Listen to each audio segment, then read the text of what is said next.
Vamos abrir as nossas Bíblias em 1 a Timóteo, capítulo 2, do verso 4 ao verso 7.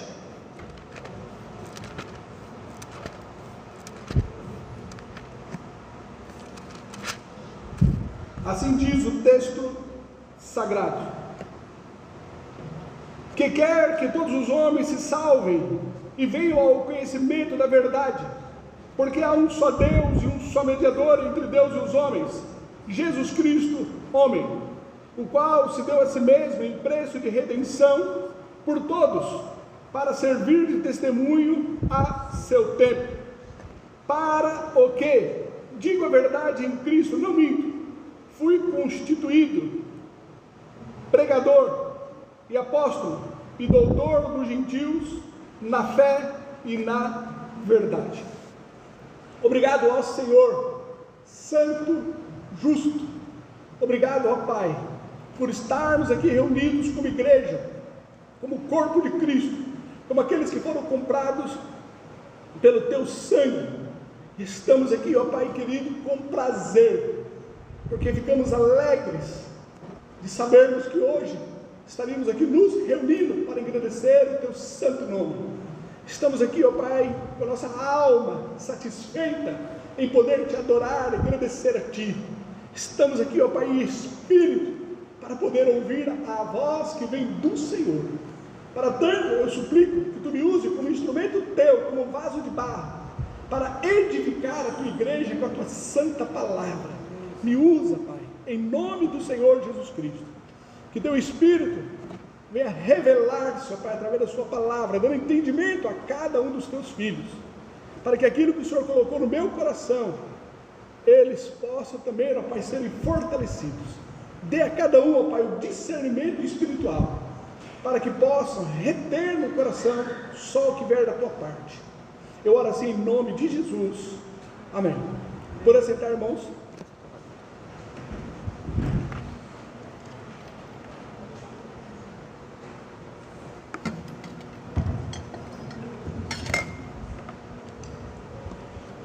Nós vimos aqui no contexto anterior, na semana passada, que Paulo, ele faz aqui uma admoestação a Timóteo, para que, antes de tudo, ele viesse fazer deprecações, orações, intercessões e ações de graças por todos os homens.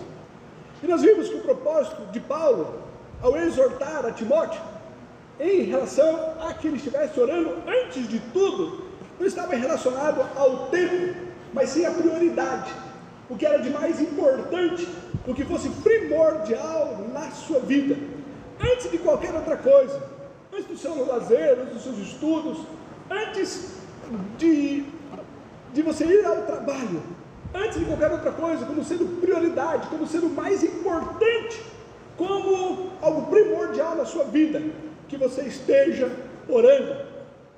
E ele coloca aqui uma relação de pregações, orações, ações de graças, mostrando que não importa qual tipo de oração, com quanto que você esteja orando, é importante que você ore, é necessário, e você deve estar colocando isso como prioridade na sua vida. Agora, a partir do verso 4, Paulo, ele passa a falar a Timóteo os motivos pelo qual ele dá essa exortação, que ele estivesse priorizando e orando por todos os homens. Vamos ver então, a partir do verso 4, os motivos que Timóteo deveria estar orando como sendo algo principal, primordial em sua vida. No verso 4 ele diz: que quer que todos os homens se salvem.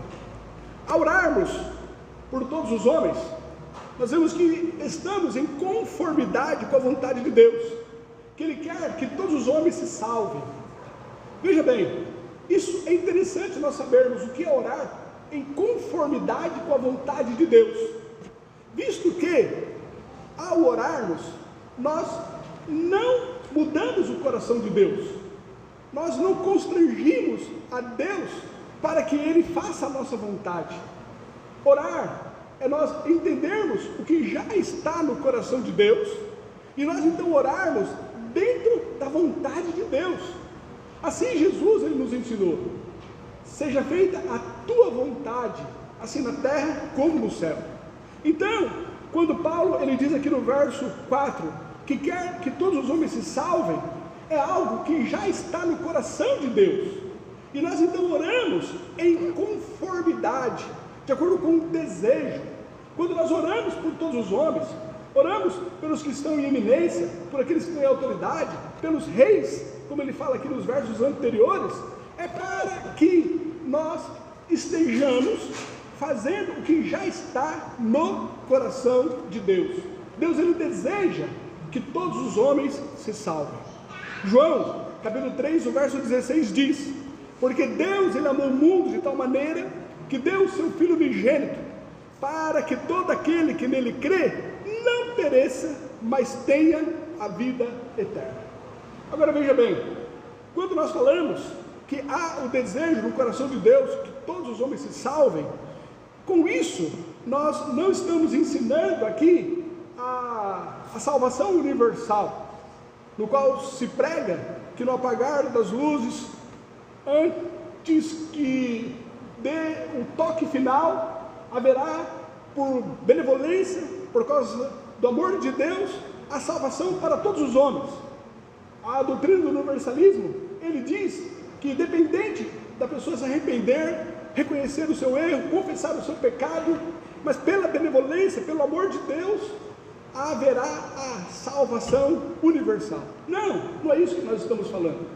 Quando nós dizemos que há o desejo do coração de Deus que todos os homens se salvem, queremos mostrar que o sangue de Jesus Cristo, ele é eficiente para todos os homens.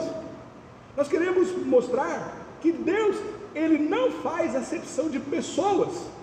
Há um desejo no coração de Deus que todos se salvem, e para tanto, o sacrifício de Jesus é eficiente para todos, e para tanto, não há acepção de pessoas, independente da raça, independente da sua nacionalidade, independente do seu sexo, da sua classe social, do lugar onde a pessoa esteja morando, em qual continente, em qual lugar. Deus, ele não faz acepção de pessoas, ele deseja então que todos venham se salvar. Warren Webside, ele diz: não se trata aqui de uma referência a todas as pessoas sem exceção, pois é certo que nem todo o mundo será salvo. Antes, refere-se a todas as pessoas sem distinção: judeus, gentios, ricos, pobres, religiosos e pagãos. Romanos capítulo 1, verso 16 diz: porque não me envergonho do evangelho de Cristo, pois é o poder de Deus para a salvação de todo aquele que crê, primeiro do judeu e também do grego. Deus, ele quer que todos se salvem, mediante a sua fé, mediante o seu arrependimento, mediante a sua confissão de pecado. Erdman, ele diz: a salvação é limitada, não pela vontade de Deus, mas pela oposição e incredulidade dos homens. Ainda que Deus, ele deseja, que ele almeja, e ele que nos exortou, que nós oremos por todos os homens, e ele deseja isso, nem todos serão salvos, por rejeitarem a cruz de Cristo. João capítulo 1, verso 11 e 12 diz: veio para o que era seu, e os seus não receberam, mas a todos quantos o receberam, deu-lhes o poder de serem feitos filhos de Deus, aos que creem em seu nome. Primeiro motivo que Paulo exortou a Timóteo para que ele estivesse orando por todos os homens, porque há um desejo no coração de Deus que todos os homens se salvem, ainda que por incredulidade nem todos serão salvos, mas Deus, ele almeja isso. Deus, ele deseja que todos venham se salvar. O sacrifício de Jesus é eficiente para todos, e Deus, ele não faz acepção de pessoas. O verso 4 ele continua: porque quer que todos os homens se salvem e venham ao conhecimento da verdade. Algo importante que devemos destacar aqui é a necessidade da fé para a salvação. A nossa fé, ela tem que estar baseada no conhecimento. Deus, Ele quer que todos os homens se salvem, mas através do conhecimento, da verdade. Quando eles conhecem a verdade, isso gera fé nos corações deles, para que eles se entreguem a Cristo, às boas novas, ao plano que Deus estabeleceu através de Jesus Cristo. A fé, ela tem como base o conhecimento. Romanos, capítulo 10, verso 17 diz: de sorte que a fé é pelo ouvir, e ouvir pela palavra de Deus, através da pregação acerca da cruz de Cristo, através do Evangelho, através das boas novas. A salvação é oferecida a todos, mas depende da fé no conhecimento acerca de Deus. O verso 4: quer que todos os homens se salvem, e essa salvação, ela resulta, pelo conhecimento da verdade. É ao conhecer essa verdade que se gera fé no coração das pessoas.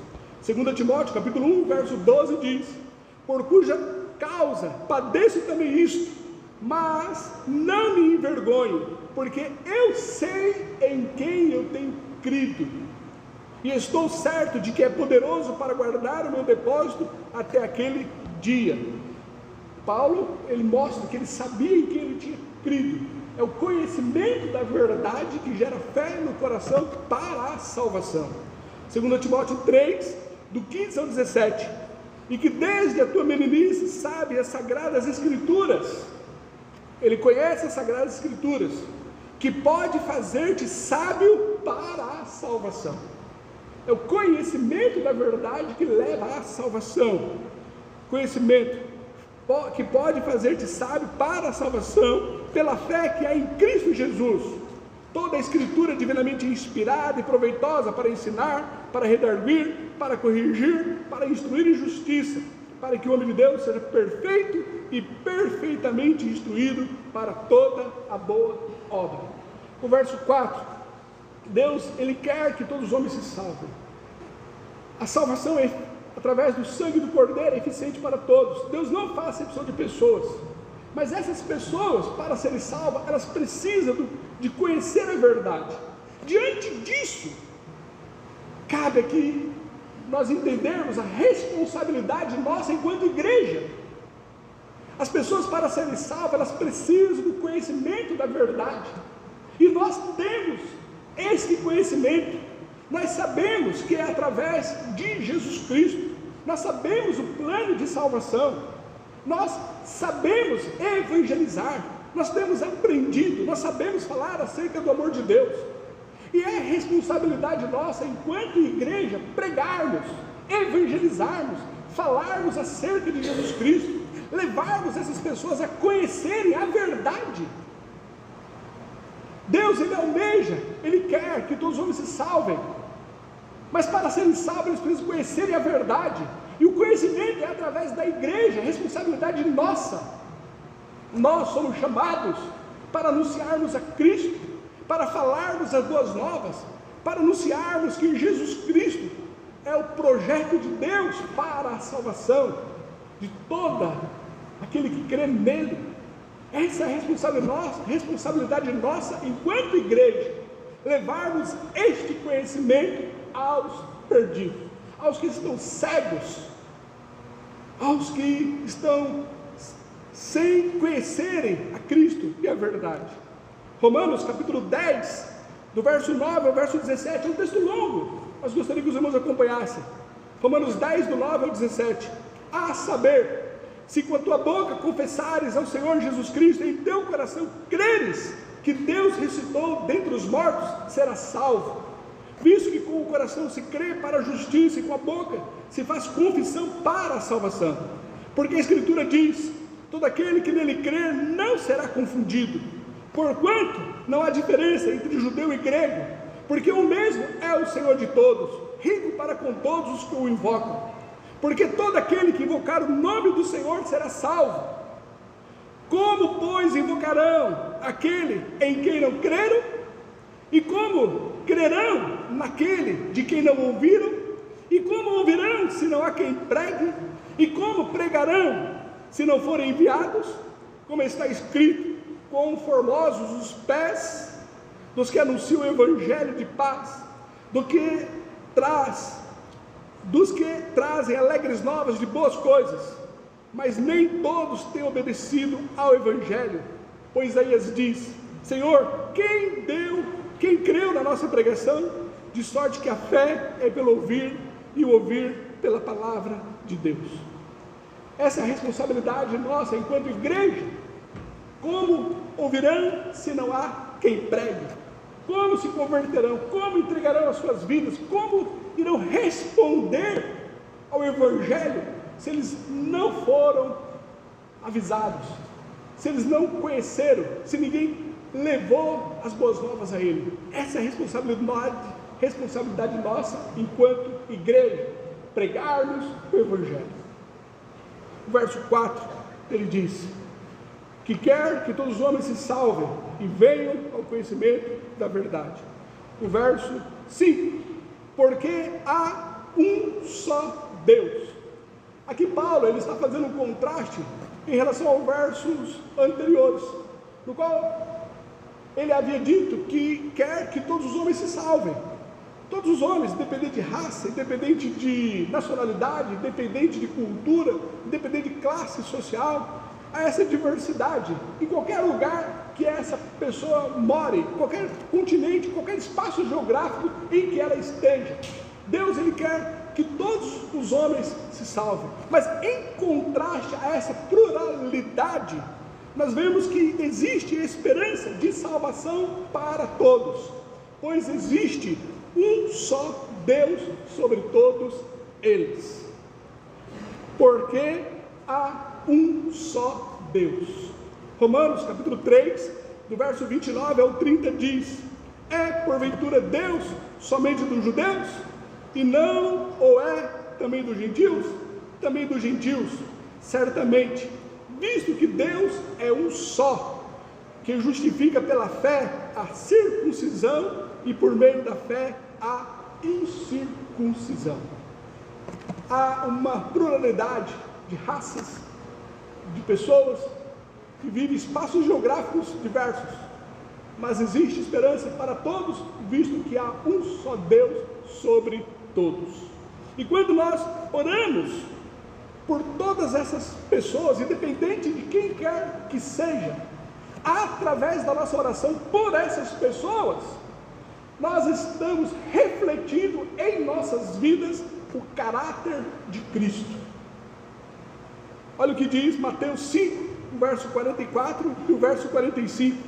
Eu, porém, vos digo: amai a vossos inimigos, bendizei os que vos maldizem, fazei bem aos que vos odeiam, e orai pelos que vos maltratam e vos perseguem, para que sejais filhos do vosso Pai que está nos céus, porque faz que o seu sol se levante sobre maus e bons, e a chuva desça sobre justos e injustos. Sim, devemos orar por todos, independente da condição que ela esteja, pelas autoridades, pelos políticos, por qualquer cargo que ele esteja, porque quando fazemos isso, nós estamos mostrando que maior é o que está em nós do que o que está no mundo. Devemos amar sim o que nos persegue, o que nos maltrata. Devemos refletir o caráter de Cristo e clamar por todas as autoridades, por esses que estão em eminência, como diz aqui o verso 2, pelos reis e por todos os que estão em eminência, para que tenhamos uma vida quieta e sossegada em toda piedade e honestidade. Isso é agradável diante de Deus.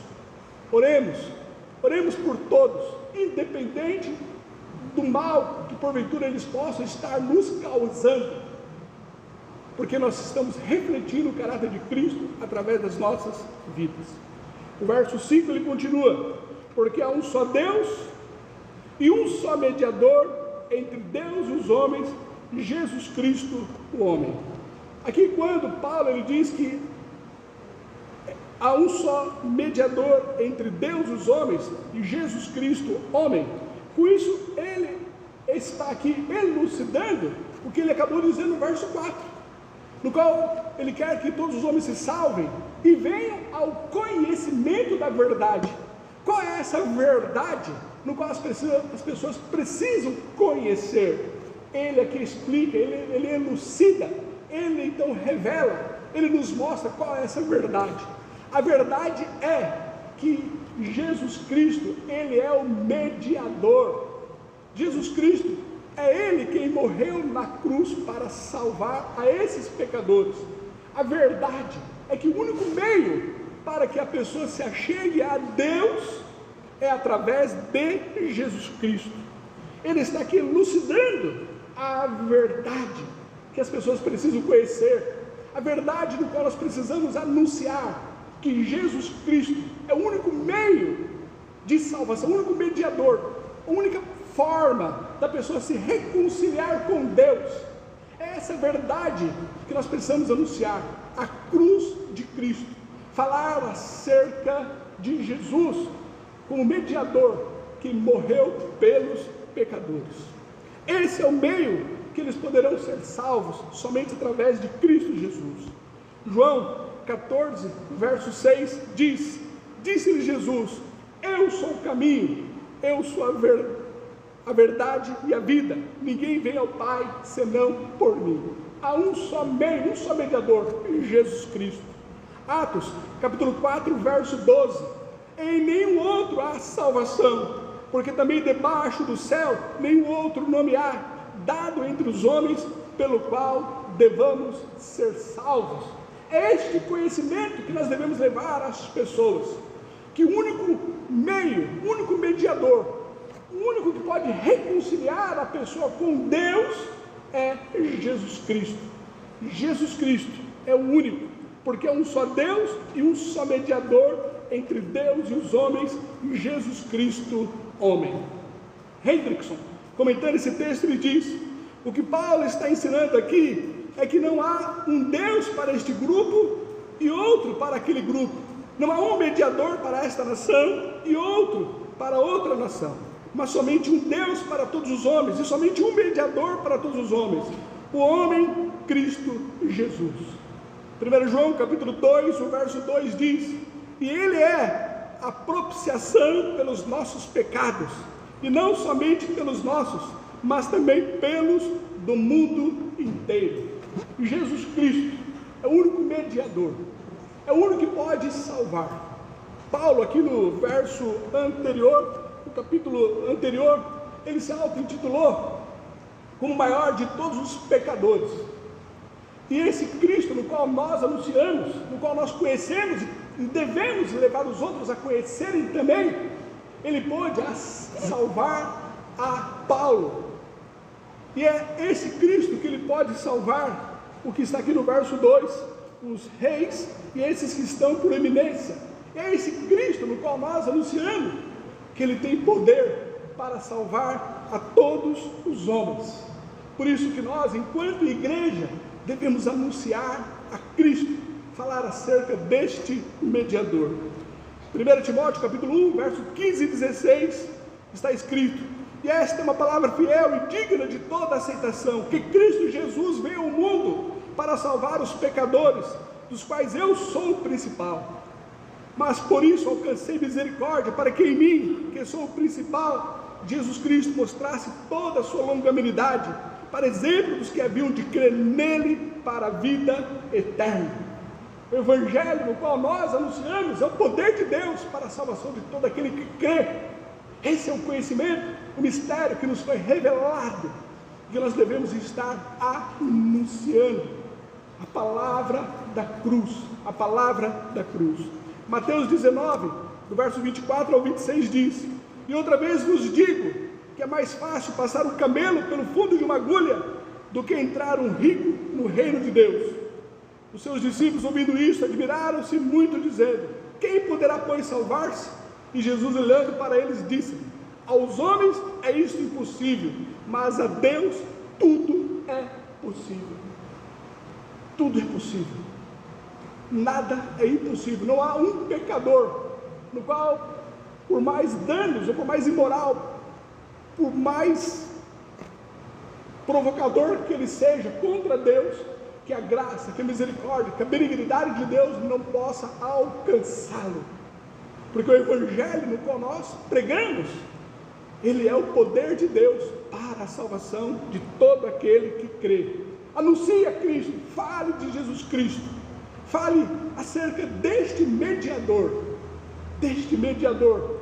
Ele é o único que pode trazer a esperança para essas pessoas que estão a passos largos indo para o inferno. Nós sabemos disso e devemos estar então anunciando a Cristo. O verso 5: porque é um só Deus e um só mediador entre Deus e os homens, Jesus Cristo, homem. O verso 6: o qual se deu a si mesmo em preço de redenção por todos.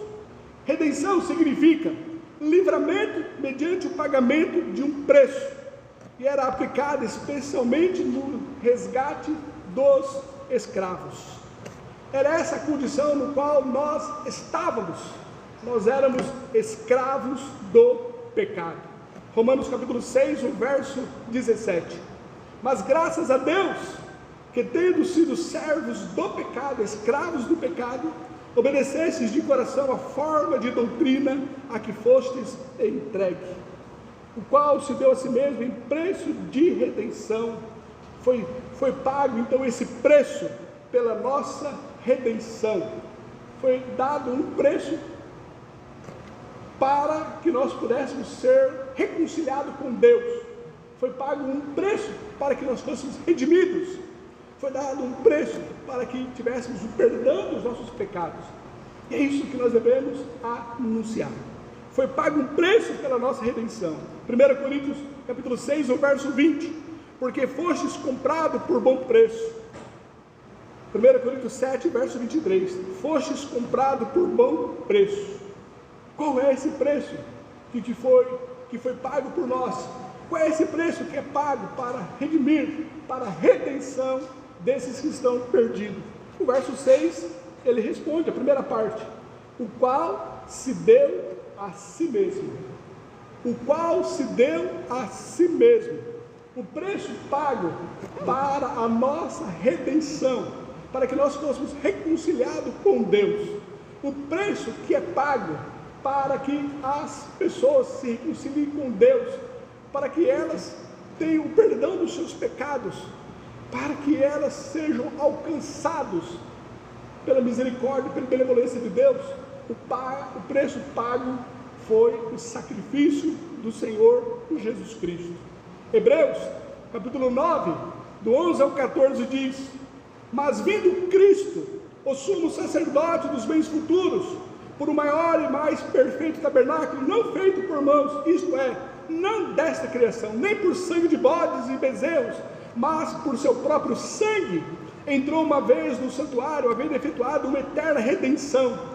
Porque se o sangue dos touros e bodes e a cinza de uma novilha espargida sobre os imundos os santifica, quanto à purificação da carne, quanto mais o sangue de Cristo, que pelo Espírito eterno se ofereceu a si mesmo, imaculado a Deus, purificará as vossas consciências das obras mortas, para servirem ao Deus vivo. O preço da nossa redenção, o verso 6 ele diz: o qual se deu a si mesmo. Foi o próprio Cristo que morreu pelos nossos pecados. Na cruz, imputou sobre ele toda a nossa iniquidade. É essa a verdade, é esse o conhecimento, é esse mediador no qual nós devemos, enquanto igreja, anunciarmos. 1 Pedro capítulo 1, verso 18 ao 20 diz: sabendo que não foi com coisas corruptíveis, como prata ou ouro, que foste resgatados da vossa vã maneira de viver, que por tradição recebeste dos vossos pais, mas com o precioso sangue de Cristo, como de um cordeiro imaculado e incontaminado, o qual na verdade em outro tempo foi conhecido ainda antes da fundação do mundo, mas manifestado nesses últimos tempos por amor de nós. Foi o sangue de Jesus Cristo, foi o próprio Deus se fazendo carne e morrendo pelos nossos pecados, sendo o salário do nosso pecado. Ele morreu por nós.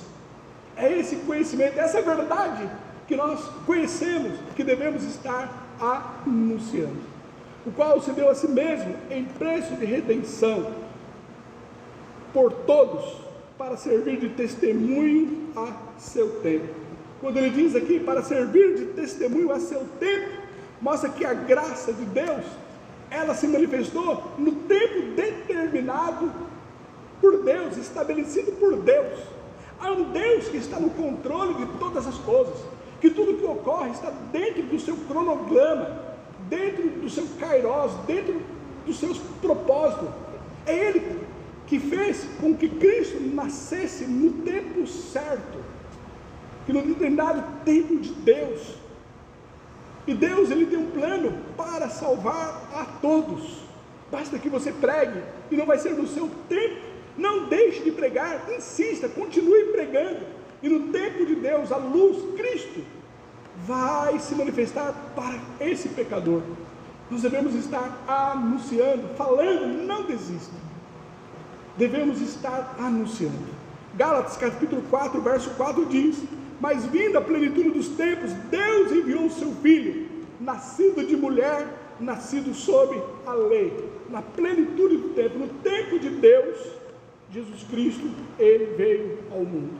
O verso 7: para o que, digo a verdade em Cristo, não minto, fui constituído pregador e apóstolo e doutor dos gentios na fé e na verdade. Paulo, ele foi constituído um pregador, pois ele proclamava os fatos. Paulo, ele foi constituído apóstolo, pois ele foi testemunha ocular dos fatos. Paulo, ele foi constituído um doutor, pois ele levava os homens a compreender o significado dos fatos. Então ele diz aqui, para que, digo a verdade em Cristo, ele foi constituído pela vontade de Deus, pregador, apóstolo e doutor dos gentios. Hernandes Dias Lopes, comentando esse texto, ele fala: Paulo foi designado não apenas pregador, mas também apóstolo, representando Cristo, plenamente investido com autoridade delegada quanto à doutrina e à conduta, com autoridade estendida a todas as igrejas, em toda a face da terra, em todos os tempos. Uma igreja apostólica hoje, portanto, é aquela que segue fielmente a doutrina dos apóstolos. Por isso, o que nós temos ensinado é que a sucessão apostólica é uma sucessão em termos de doutrina. Nós somos uma igreja apostólica por ter essa sucessão doutrinária. O que foi ensinado para os apóstolos, nós então seguimos, nós nos comprometemos, nós então guardamos esse conhecimento que foi revelado aos apóstolos, que foi escrito, e nós então, enquanto igreja, somos uma igreja apostólica por causa de uma sucessão doutrinária. Não existe uma sucessão de apóstolos enquanto homens, mas sim doutrinária, a sucessão doutrinária. As verdades ensinadas por ele é o que rege uma igreja de Cristo. Efésios capítulo 2, no verso 20 diz: edificados sobre o fundamento dos apóstolos. Somos uma igreja que tem essa sucessão doutrinária, que é edificada nos ensinamentos dos apóstolos e dos profetas, de que Jesus Cristo é a principal pedra de esquina. Por fim, o verso 7, ele diz: e na fé e na verdade. Calvino, então, comentando esse último ponto aqui, ele fala: seu intuito era dizer que ele pregava o evangelho aos gentios, não só com um coração sincero, mas também com uma consciência íntegra e destemida, porque tudo o que fazia, ele o fazia em obediência à ordenação divina. Verso 7: para que digo a verdade em Cristo, não minto, fui constituído pregador, apóstolo e doutor dos gentios na fé e na verdade. Quais lições esse texto aqui ele nos traz? Lições que podemos guardar em nossos corações, verdades que almejamos vivenciar em nossas vidas. A primeira: o sangue de Jesus Cristo é eficiente para todos que se arrependerem, visto que Deus não faz acepção de pessoas.